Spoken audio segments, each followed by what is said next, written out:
అందరికీ నమస్కారం అండి. ఎలా ఉన్నారు? అందరూ బాగున్నారా? 40 సంవత్సరాల క్రితం జరిగిన ఒక కథ గురించి చెప్తున్నాను. ఇది ఓన్లీ స్టూడెంట్స్ కోసం. భద్రాచలం దగ్గర సారపాక అనే ఒక గ్రామం ఉంది. అక్కడ కోనేరు సత్యనారాయణ, కోనేరు పాపాయమ్మ అనే వాళ్ళకి ఒక కోనేరు శ్రీనివాస్ అని 10th క్లాస్ చదివిన 15 సంవత్సరాల కుర్రాడున్నాడు. అతనికి తన బంధువులు ఉన్నారని సంగతి తెలియదు. వాళ్ళ నేటివ్ ప్లేస్ వచ్చి దెందులూరు దగ్గర సత్యనారాయణపురము. వాళ్ళ పెదనాన్నగారు ఉండేది ఏలూరు దగ్గర సత్రంపాడు. అయితే ఈ ఏలూరు దగ్గర సత్రంపాడులో కోనేరు వెంకటేశ్వరరావు గారు అని ఆయన ఉన్నారు. ఆయన ఇంట్లో ఫంక్షన్కి సారపాక నుంచి ఈ కుటుంబం అంతా వస్తుంది. ఇంతమంది బంధువులు ఉన్నారని వదలలేక ఇక్కడే ఉంటానని చెప్పి ఇక్కడే చదువుకుంటానని వాళ్ళ పెదనాన్నగారిని అడిగితే ఆయన సిఆర్ఆర్ కాలేజీలో ఇంటర్ ఫస్ట్ ఇయర్ చదివిస్తారు.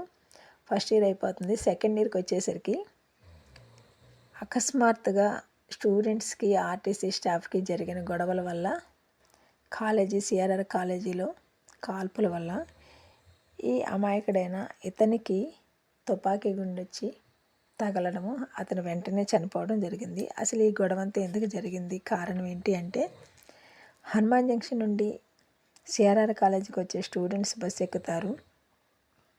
సో దారిలో ఫుట్పాత్ మీద ఉండడము, పైకి రమ్మని కండక్టర్ అనడము, బస్సులో చిన్న ఘర్షణ జరుగుతుంది. ఆ ఘర్షణ వల్ల సిఆర్ఆర్ కాలేజీ ఎదురుగా ఆపకుండా డైరెక్ట్గా బస్సుని ఆర్టీసీ బస్ స్టాండ్లోకి తీసుకువెళ్ళిపోతారు. అక్కడి నుంచి అక్కడ ఉన్న స్టాఫ్కి ఈ స్టూడెంట్స్కి గొడవ జరుగుతుంది. అక్కడి నుంచి పోలీసులు వచ్చి సిఆర్ఆర్ కాలేజీల గ్రౌండ్లో లాఠీ చార్జ్ చేయడం, కర్ఫ్యూ పెట్టడం ఇదంతా జరిగిపోతుంది.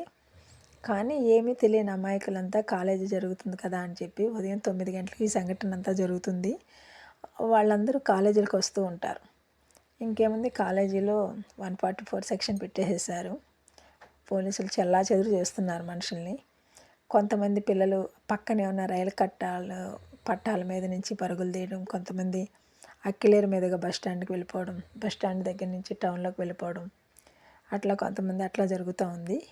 కానీ ఈ సెకండ్ ఇయర్ చదువుతున్న కోనేరు శ్రీనివాస్ అన్న అతనికి ఇటు సత్తెనపాడు రావడానికి, పెదనాన్నగారి ఇంటికి రావడానికి కుదరలేదు.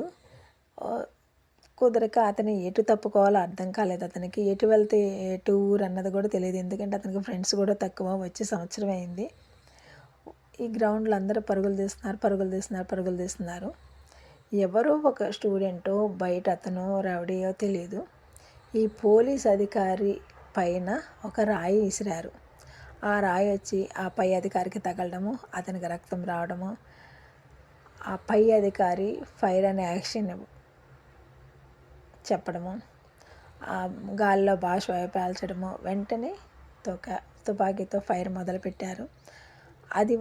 అది పరుగులు తీస్తూ ఉంటుంటేనే ఈ శ్రీనివాస్ అన్న అతను వద్దు వద్దు వద్దు వద్దు అంటుంటేనే నిలబడిపోయాడు. ఆ నిలబడిపోయినప్పుడు వెంటనే వాళ్ళు తుపాకీ కాల్చారు. అది వచ్చి అతనికి గుండెల్లో తగిలింది. వెంటనే నేల మీద కూలిపోవడం జరుగుతుంది. వెంటనే చనిపోవడం అయిపోతుంది. అంటే ఏమీ తెలియని అమాయకులు బలైపోతారు. అసలు వాళ్ళు ఎక్కడుంటారో తెలియదు. ఈలోగా సత్రంపాడులో ఉన్న వాళ్ళ పెదనాన్నగారు అబ్బాయి గాంధీ గారు, అన్నపూర్ణ, మన అక్కినే నాగేశ్వరరావు గారిది అన్నపూర్ణ ఫెర్టిలైజర్స్ అని ఒకటి ఉంది ఫ్యాక్టరీ. అందులో జాబ్ చేస్తూ కర్ఫ్యూ జరుగుతుంది, 144 సెక్షన్ పెట్టారు అని తెలిసి వెంటనే ఇంటికి కబురు పంపించి శ్రీనివాసన్ కాలేజీకి వెళ్ళొద్దని చెప్పండి అని కబురు పెట్టేలోపే ఇతను కాలేజీకి వెళ్ళిపోయి ఉన్నాడు. సో అతని గురించి ఎతికారు. ఒక 4 గంటలు ఎతికారు. పక్కనే ఉన్న బస్ స్టాండ్ నుంచి బస్ ఎక్కి సత్యనారాయణపురం వెళ్ళిపోయాడేమో, ఇటు రాలేక అనుకున్నారు. అక్కడికి ఫోన్లు చేశారు. అక్కడ వాళ్ళ పెద్ద అబ్బాయి వెంకట్రావు గారు రాలేదని చెప్పి కంగారు పడి వెంటనే అతను కూడా ఏలూరు వచ్చేస్తాడు.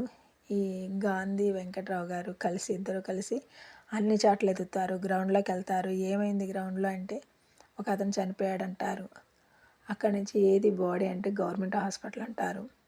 అక్కడికి వెళ్ళి ఏలూరు గవర్నమెంట్ హాస్పిటల్లో మార్చురీలో చూస్తే ఎప్పటికో టైంకి చూపిస్తారు. సాయంత్రానికి జరిగింది ఉదయం 10ంటికి.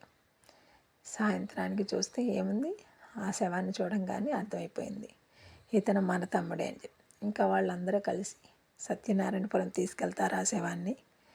ఇంకా ఆ ఊరు సత్యనారాయణపురం అంతా కోపంతో రగిలిపోతుంది. పోలీసులను లోపలికి రానివ్వరు. పై అధికారులు కూడా వస్తారు. ఎందుకంటే దహన సంస్కారాలు చేయడానికి తప్పు వాళ్ళ వైపు ఉంది కాబట్టి అందరూ వస్తే ఊరంతా లోపలికి రానివ్వరు. చాలా గొడవలు అయిపోయినాయి. ఎవరో ఒక పెద్ద మనిషి వచ్చి అదంతా సద్ది మణిగించారు. ఆఖరికి గౌరవ సూచికగా పోలీసులు గౌరవ సూచికగా ఆయనకి శ్రీనివాస్కి దహన సంస్కారాలు చేస్తారు.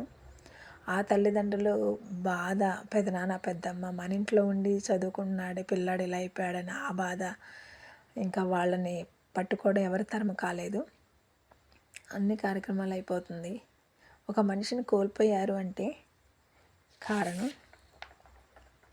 చెప్పలేని విధం అన్నమాట. అసలు స్టూడెంట్స్కి దురుసుతనం వల్ల స్టూడెంట్స్ దురుసుతనము కోపం వల్ల అవతల వ్యక్తికి ఇంకా పగ పెరుగుతుంది.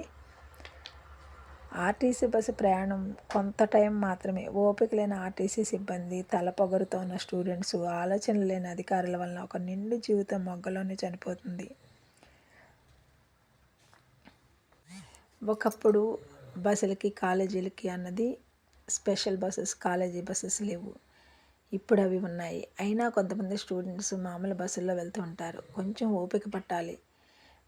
మనకన్నా పెద్ద వయసు ఉన్న స్టాఫ్తో కానీ ఎవరితో అయినా కొంచెం మర్యాదగా మాట్లాడాలి. ఓపికగా ఉండాలి స్టూడెంట్స్. అలాగే స్టాఫ్ కూడా దురుస్తనంగా ప్రయాణికుల్ని మాట్లాడకూడదు. ఈ కోపతాపాల వల్ల ఎవరో చేసిన తప్పుకి ఎవరో బలైపోతుంటారు. అందుకే స్టూడెంట్స్ మీరు చదువుకున్నది సంస్కారంతో ఉండాలి.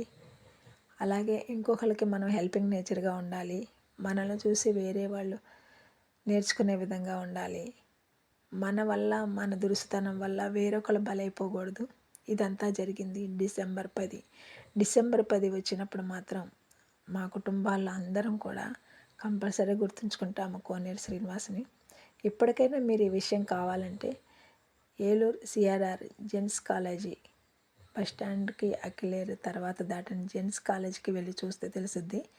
40 years క్రితం ఇంటర్లోనే కనుమరుగైపోయిన ఒక అతని జీవితం. స్టూడెంట్స్ చాలా జాగ్రత్తగా ఉండాలి. అడ్జస్ట్మెంట్స్ నేర్చుకోవాలి. 10 మందికి మనం చెప్పే విధంగా ఉండాలి. మంచి దారిలో మనం నడిపించేలాగా ఉండాలి. మన వల్ల వేరే వాళ్ళు బలవ్వకూడదు. ఇదొక్కటే కోరుకునేది. Thank you very much. అందరికీ నమస్కారం.